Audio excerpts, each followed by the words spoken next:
Hey listener, we help developers like you move beyond default design decisions to build brands with clarity, confidence, and cultural relevance.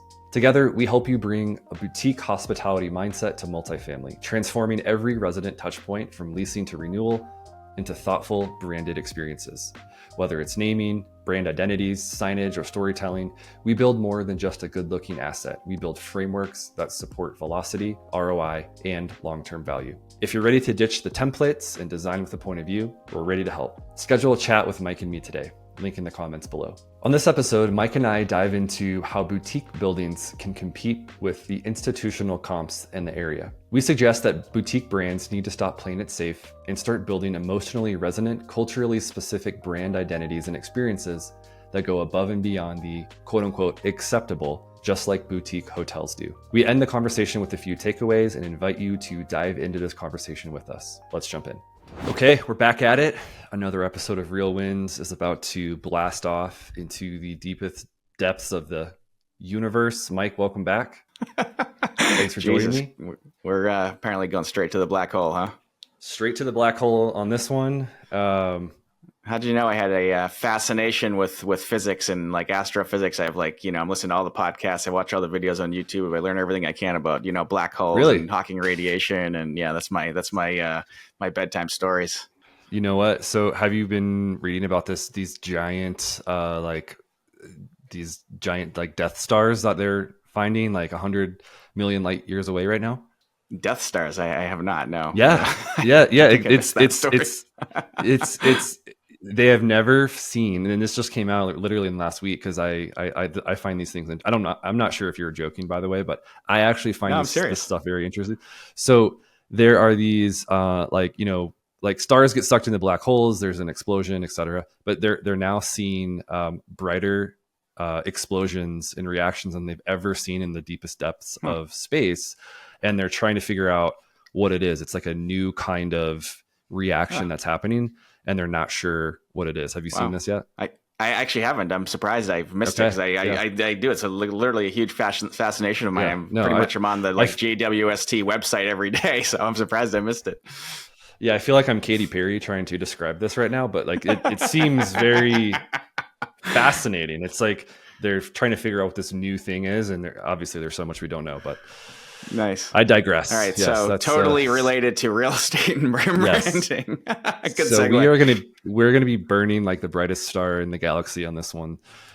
Sweet. This episode we are talking about boutique buildings, and specifically how boutique buildings are able to compete with the institutional players in the market. You think of your 40, 50, 60, 80 unit boutique building versus your 500 unit Gray Star building down the street. Gosh, where do you even begin? So we're kind of thinking about this one from the perspective of the boutique developer, the boutique owner, and how do you differentiate yourself? Because you can't necessarily be a Gray Star, nor do you want to be a Gray Star. But unfortunately, a lot of developers still try to do that. And I think we're here to say, you don't have to do that. You don't have to take the cookie cutter approach. You don't need the, you said it earlier, Mike, as we were about to hop on, but you said you don't need to have the giant gym with the rock wall to compete. You can do more than that. So let's jump in. I want to, I guess, rip the Band-Aid off of this one and just kind of dive in. What's the root issue here? What's the problem with boutique developers trying to compete with the Gray Star that has 20 built-in amenities? Yeah, well, I think it comes from just saying, okay, or just assuming these are going to be appealing to the same audience, right? Because it's maybe in a similar-ish location, and not thinking strategically about what are the benefits that a boutique mid-size, 50, 60, 75 unit building, what can that offer to prospective residents that might be different from what they're going to get at a 250, 300 unit fully staffed, with a smorgasbord of amenities. So how can you craft this building, this boutique mid-sized development in a way that will outcompete the institutional properties, attract, residents who are willing to stay long term and continually renew, willing to pay higher rents because you're delivering an experience in a building that they prefer. And so there's we can dive into how you do that, but how I think it's unique. We've developed our business really serving this mid-size development and mid-sized properties very effectively, and I think we're as we continue to advise developers on how to best build these and develop and design and brand and go to market and operate, we're continually to try to think about what is the core here that we're trying to offer and how to differentiate that from other product in the market so that you're outperforming, right? So you're moving markets and outperforming what the quote unquote comps are that you might have on the spreadsheet. Mm. Another sort of root observation that's related to this topic is really sort of on the opposite end of the spectrum, where what we see all the time with the big gray star buildings, the 300, 400, 500 plus unit buildings, is that they're all cookie cutter. They all use the same, rent cafe templates. We had an episode recently about just like branding being very generic. It's usually a very generic name. It feels like a generic template. In fact, if you go to these, sort of portfolio level websites nowadays, you shift select and click open 5 tabs to 5 different properties. It's all the same website. It's every single one is the exact same. And I think that's a distinct advantage for the small to mid-sized developer to say, okay, they're doing that. And what we can do, even though we don't have as massive of a budget, we can take the time to put together beautiful signage. We can put together handcrafted collateral. We can do these little extra nuances that these groups are never going to be able to do, nor do they care about that stuff. So I think that brings in this sense of exclusivity. It can be sought after. And again, an advantage is you're trying to find 80 renters over, say, 600. So you need 80 true fans rather than 600 people that kind of like that rock wall. And I think that's really cool. Yeah, totally. And that's exactly the point, is that you're trying to find those prospective residents who will be attracted and become true fans, right? And really what you're designing is resonating with them, what you're branding is resonating with them, what the experience they're receiving and what the amenities package that they have. Yes, obviously it's going to be smaller than something of a 300 or 400 unit building, but you can design it and curate it in a way that makes it resonate based on whatever it is that how you're differentiating, designing, and branding the building. If you can tie this all together in a powerful way, it really will attract that audience who's willing to pay more because they're going to get exactly what they want. And when you only need 50, 60, 80, 100 of those residents, it can be done, and it can be done without spending more money if you do it in a thoughtful, strategic way, starting earlier in the project, from the entitlement period, but certainly through design development, branding, and marketing to really make it sing. A little bit later in this episode, we're going to go through a few different examples of this exact playbook, and we'll name some names. You can check out the websites and so forth and see what we're talking about. But before we get there, Mike, I want to ask you about your approach, because I know at Charles Gate you do this often, where you're consulting with new customers that are returning on projects of this size. So what is your, I don't want to give you too much of a softball here, but like your first steps in that consulting arrangement? What are you looking for? What are you encouraging your clients on? I mean, it all starts for who the target audience is expected to be, and how are you going to attract those folks. So, and that really plays into, what it means and what you're delivering to them from a building, unit mix, layouts, amenitizing the building, and then on into like branding and interior design and tying that all together. And so, but like, it's easy to say, okay, this is sort of these just sort of kind of big 4 amenities that every building kind of needs, which is like some community room that people feel like they can have a birthday party in or whatever, or some outdoor space, especially because COVID is critical, and maybe some area to grill, and then a gym type of thing, and maybe some home working space. Let's just say that. But what we have to do is go deeper than that with these boutique buildings and say, okay, yeah, because you're not going to be able to compete if, say we have a gym in the building. Okay, great. But you're not going to be able to compete with the gym that a 300 unit might have with a fully outfit, every bit of equipment you could possibly want, as you said earlier, the rock wall, maybe the pool type of thing. You can't do that in a boutique building, in a small gym. So instead of saying we have a gym, maybe based on where the building's located, the target audience, maybe it's, depending on what it is, if I'll use a hypothetical example, it's like, okay, we're going to build this building and design it around this concept of wellness. So instead of a gym, you have a yoga room, a meditation room, and a sauna room in a smaller space. You don't need all the free weight equipment or the bikes and everything, but you build this wellness center or wellness thing. And then you can sort of tie that all into the brand, for example, right? And another example, like it just, instead of just saying we have a community room, if it's, in a cool, hip neighborhood, an infill project, you say, okay, this is our resident speakeasy, and you design it like it looks like a speakeasy so they can have a party in there and, treat it like a cool bar experience, or, that's just, a couple of examples, but like you can tie these things into the brand and what you're delivering so that you're creating something that resonates with a specific audience and attracts those people who are going to love it and will be willing to pay more because they have this, amazing lifestyle experience that they want and need. Thanks for listening to this episode of Transforming Cities. Brought to you by Authentic, delivering premier multifamily brand experiences and smart digital marketing. Authentic's proven approach accelerates leasing velocity, boosts rental rates, and increases long-term value. You can find out more at AuthenticFF.com. And by Charles Gate, the multifamily investor's secret weapon to help underwrite, go to market, and operate projects that generate market-beating returns.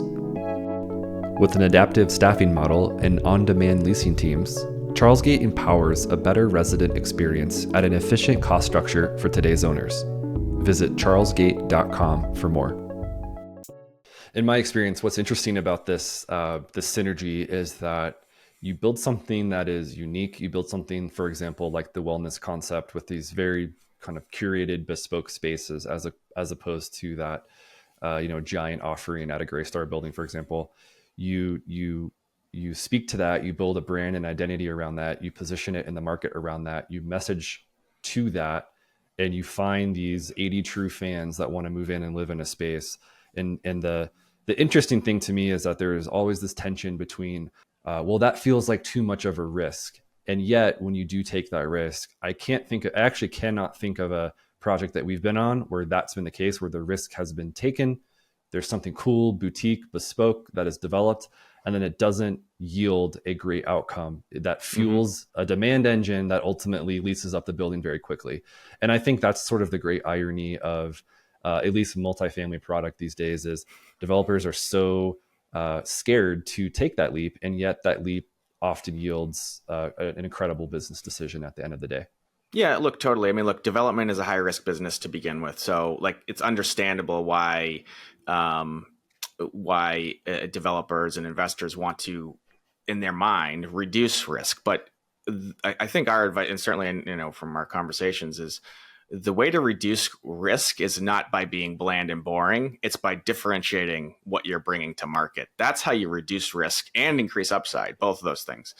And so that's the way to do it. If you make something that's sort of just kind of like everything else and boring and bland, there's no possible way you're going to outperform the market. And frankly, you're going to underperform the market because you can't compete with this, wealth of amenities at these larger buildings, especially in this, as we're talking about this boutique development concept that we're talking about today.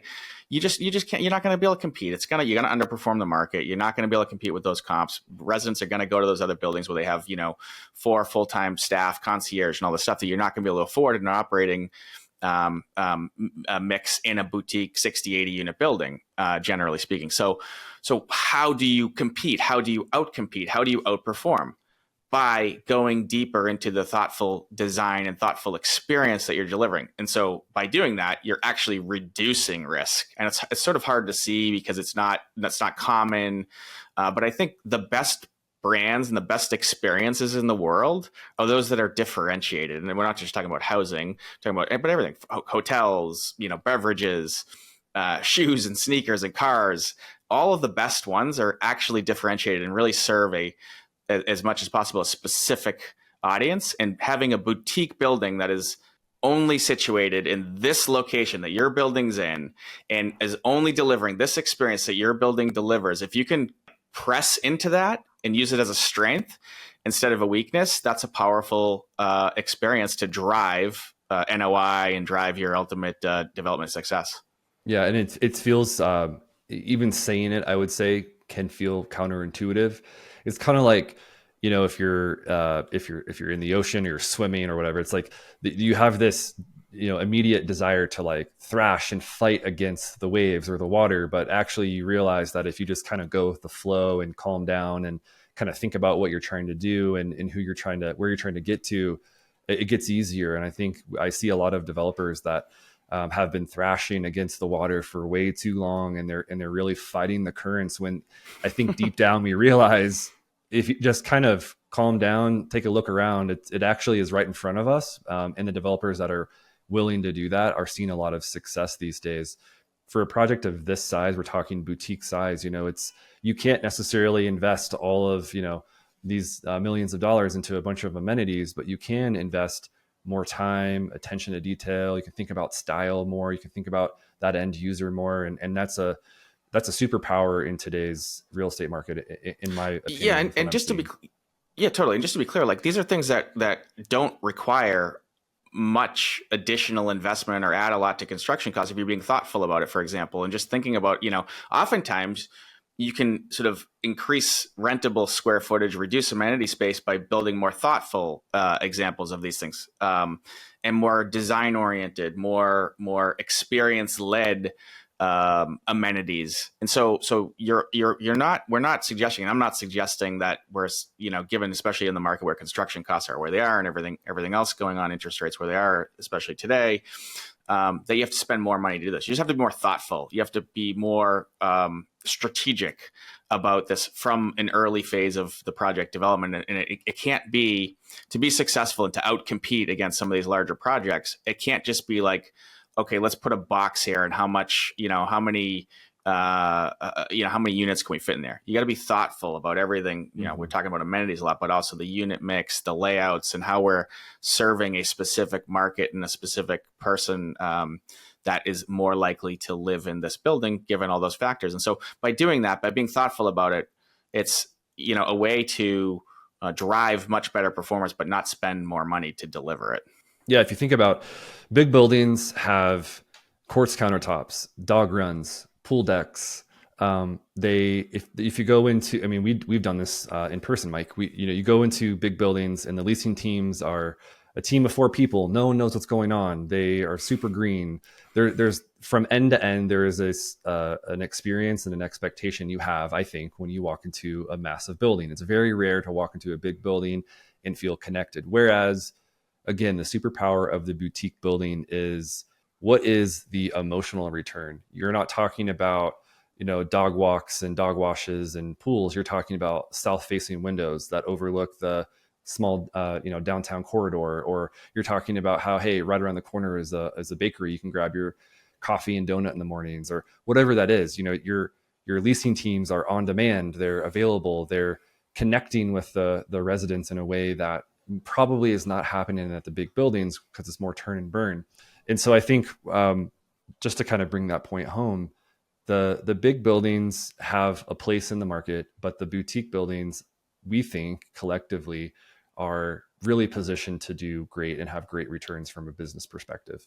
Totally. And the other nice thing oftentimes is you're talking about usually kind of an infill project or a in-town project and closer to downtowns. And oftentimes you have a locational advantage as well that you can find. So if you can, again, continue to lean into that, it can be a powerful way to drive NOI and long-term IRR of a project and whatever your metric of choice is, equity multiple or IRR or whatever. But but it's just leaning into what your strengths are and your differentiators are is really the most powerful way to outcompete the market.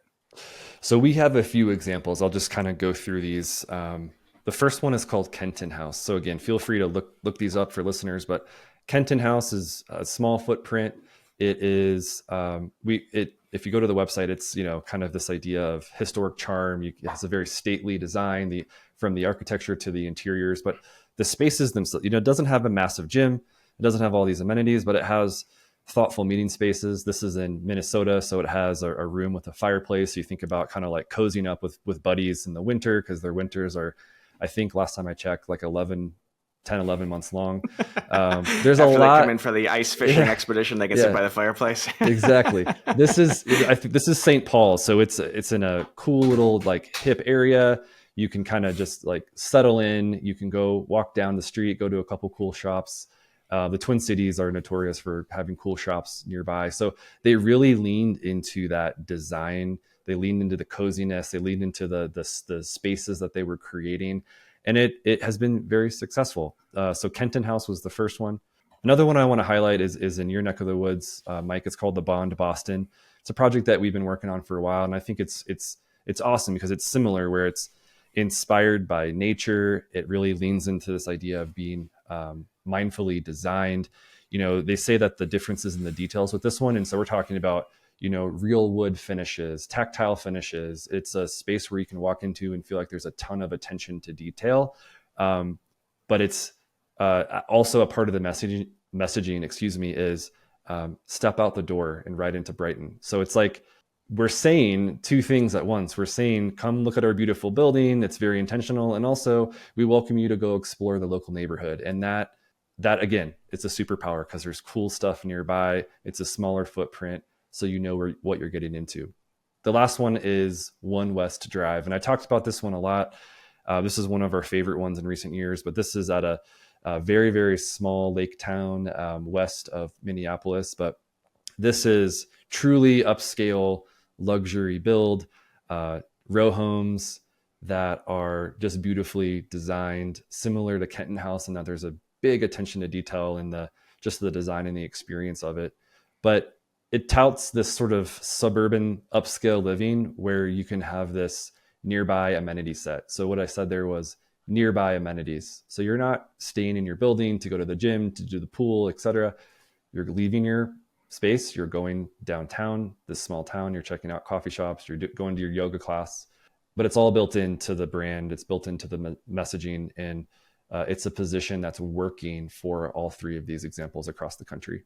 Yeah, I mean, love those examples, and I think the other factor, which we sort of alluded to a little bit, but didn't necessarily dive into. We've talked about sort of branding and brand experience more on other podcasts, but like the fact that you guys developed at Authentic developed amazing brands that tie into what the experience is so tightly is really what makes it all really work well as well, and really attract the audience who it resonates with and that love living there and in current and future residents as we go forward. So that's really the powerful experience when you can tie that all in together, the branding, the architecture, the interior design, the amenitization of the spaces, the programming of the spaces, and all of that is really where those boutique buildings can really build the differentiated value that outcompetes the market. And it doesn't require much more than starting early and being thoughtful and strategic from an early phase on what you're delivering to the market and who the audience is. Yeah, that's really the essence of the first of our two takeaways here, is that you can really lean into a very cool boutique experience, and it doesn't necessarily mean you're spending a ton of money to get there.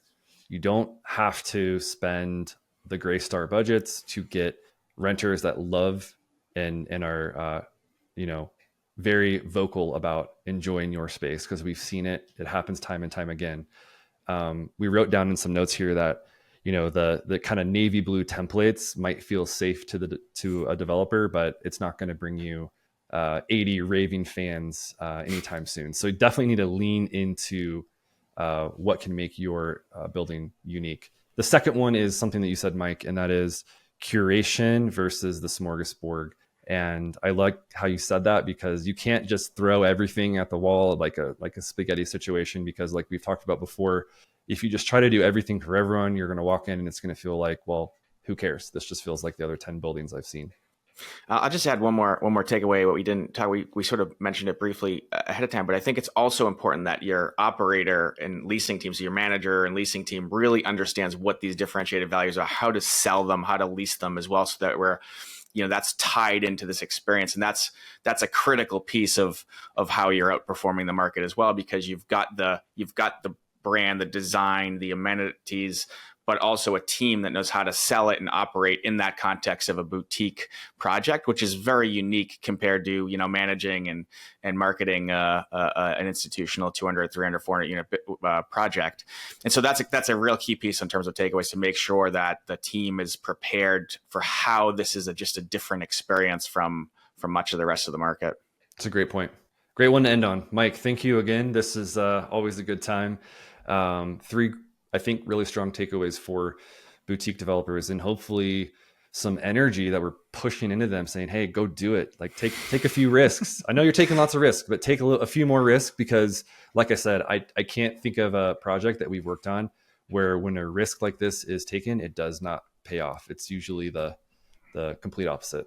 Yeah, totally. I'd highly encourage dare to be different. Although only just to end on one other note, I will disagree. It's a perceived risk. I don't think it's a real risk that we're recommending that they've taken. I think it's de-risking in a lot of ways. So, but it's definitely a perception of risk. But dare to be different. Dare to be different. Stop thrashing against the water.